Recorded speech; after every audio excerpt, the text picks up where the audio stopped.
All right, folks, this is it. Super Bowl Sunday is now behind us. Go Seahawks! And the spring selling season has officially begun here in Silicon Valley. The market usually springs back to life in mid-January after taking about 6 or 8 weeks off for the holiday season, but year after year, once we're past Super Bowl Sunday, it's game time for sure. But this year, well, the market has yet to leap up out of bed singing Rise and Shine. It's more like a bit of a hungover stumble out of bed, staring bleary-eyed at the alarm clock. So let's dive into the numbers, and spoiler alert, they're not good. In January 2026, the Santa Clara County single-family median sold price was just $1.74 million, down about 3% year over year. Now, the median price per square foot came in at $1,048, down about 2% year over year. Now, that's not something any seller wants to see at the start of the spring selling season, that's for sure. But the bigger story is demand and velocity, how fast homes are moving and how many people are actually raising their hand to buy. Closed sales of single-family homes came in at 320 in January, down about 16% compared to January 2025, and that is a big drop in actual completed deals and sure as hell points to weak demand. I don't think there's any other conclusion to be made from that number. 16% year-over-year decline in homes sold is significant, and actually, it's a drop of 36% from the month before, December 2025, also an unusually large drop. Now on to inventory. We ended January with 614 homes for sale, up about 6% year over year. Months of inventory rose to 1.9 months, up about 25% year over year. Now, don't get me wrong, that is still low compared to most of the country. But for Silicon Valley, that counts as a big surge in inventory. What's more, months of inventory was also up 105% in January compared to December. Yeah, that's right. Twice as many homes for sale in January as in December relative to demand. New listings also picked up, but then they always do in January. We had 731 new listings, up about 5% compared to last January. So it's not like we've seen a tsunami of new inventory so far this year. Rather, what we're seeing is that homes are selling much less quickly so far this year compared to last, and that's what's causing months of inventory to bloom. Now, what about other demand signals? Homes under contract, properties that went pending, came in at 447. That is up 2.8% year over year, and that is good for sure. But it's also not the kind of surge you'd expect if buyer confidence was roaring back, shall we say. And let's not forget that pending sales do not equal closed sales, and that nationally we've been seeing near record levels of home purchase contracts being canceled.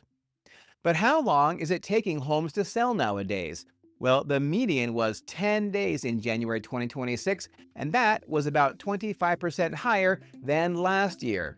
Of course, 10 days on market is probably the fastest of any competing metro area in the nation.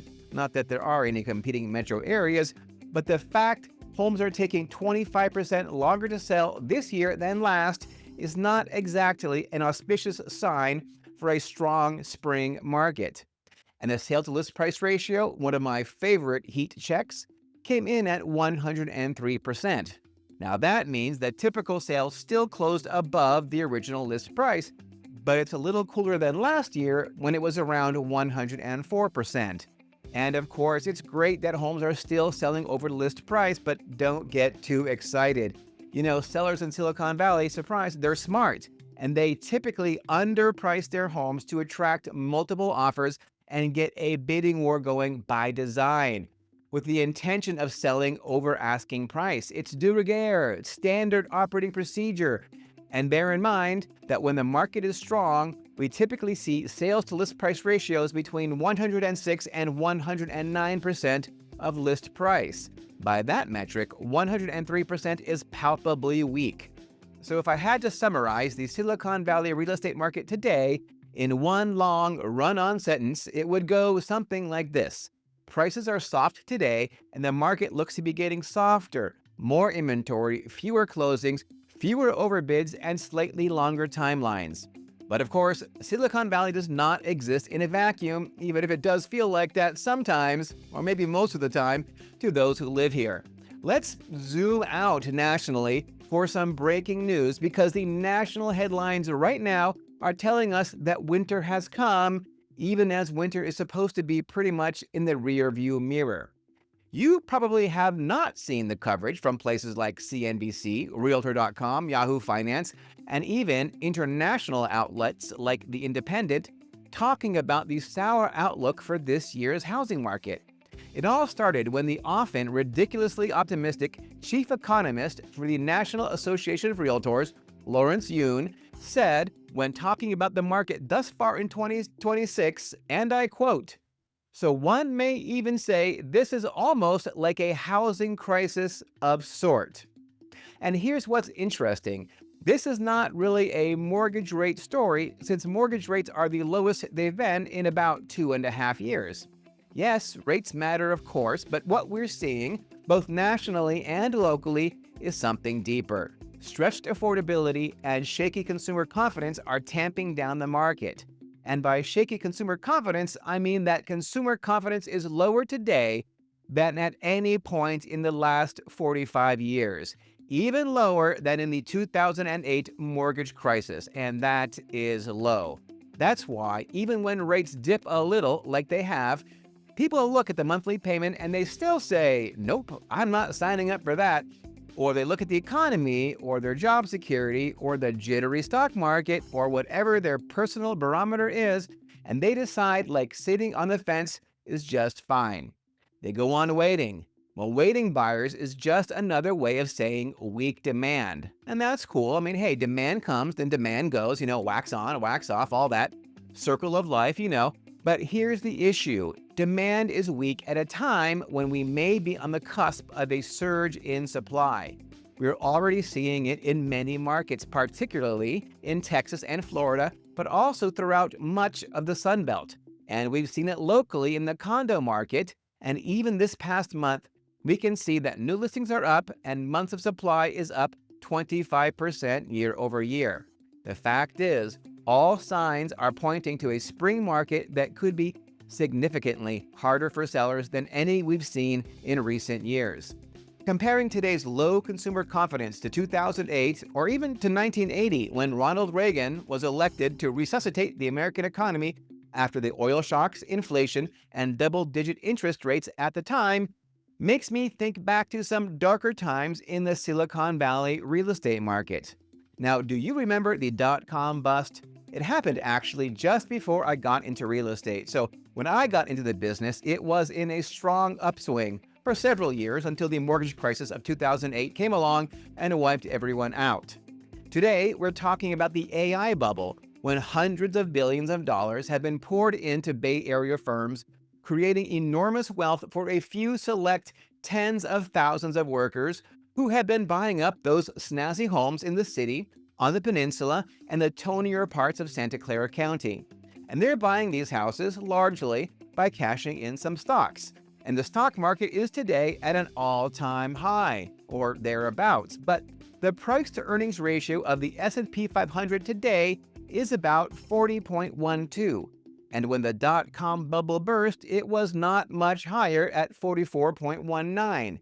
If these AI companies don't start churning out a healthy return on the gigantic investments made in them before much longer, it would not be at all surprising to see a significant decline in the stock market when investors tire of waiting to hit pay dirt, which may lead to layoffs and hard times for everyone, not just the folks of Los Altos Hills, Atherton, and Menlo Park.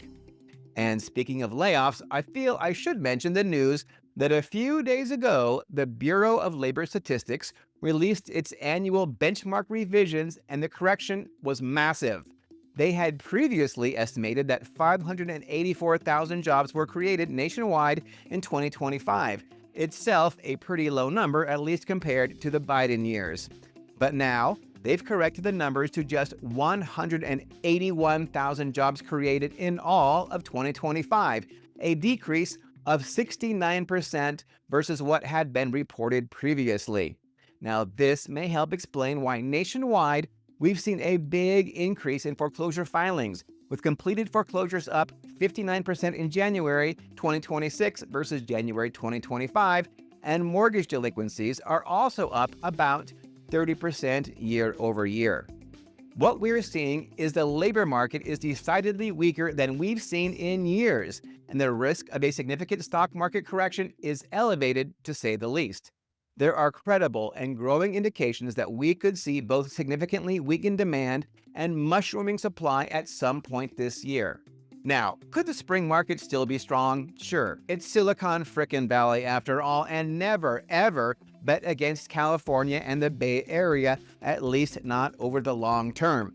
But I feel I really need to let you know the year is not off to a strong start, and I can't really point to anything that would show we'll gather much steam in the coming months, at least comparing year-over-year numbers. Closed sales are down meaningfully. Days on market are longer. Inventory is building. Nationally, the tone is cautious, if not somewhat alarming. That matters because real estate runs on confidence. When people feel confident, they make moves, they buy and sell. When they don't, they hesitate. And hesitation is like a slow leak in demand. So here's my practical takeaway, especially if you're a long-time homeowner thinking, maybe 2026 is finally the year I sell. If you want to sell in 2026, I'd rather see you sell earlier in the spring than later, like right now. I'm thinking back to last spring when the market blew up around mid-March, and all those people who thought it would be better to wait until April or May to sell were left holding the bag after the tariff shocks rocked the market. That hurt a lot of people, let me tell you, because inventory almost always grows as we move through spring and into summer. And if demand is weakened, more inventory doesn't help sellers. It creates more competition, more buyer leverage, and more pressure on pricing and terms. Can we predict the future? No. But we can read the early signals, and the early signals are telling us, don't assume the spring market will be good for sellers. Don't assume the market will automatically heat up just because the flowers bloom. If you want to talk through what this means for your specific neighborhood, because Santa Clara County is not one market, it's a collection of micro markets, reach out. I'll tell you what's happening on your street, what buyers are actually doing right now, and what a smart plan looks like if we're heading into a spring that's weaker than we've seen in years. Go ahead, give me a call, or what the heck, shoot me a text message at 408-596-1623. I'd love to talk about your situation and how I can help you make your next move the best one yet.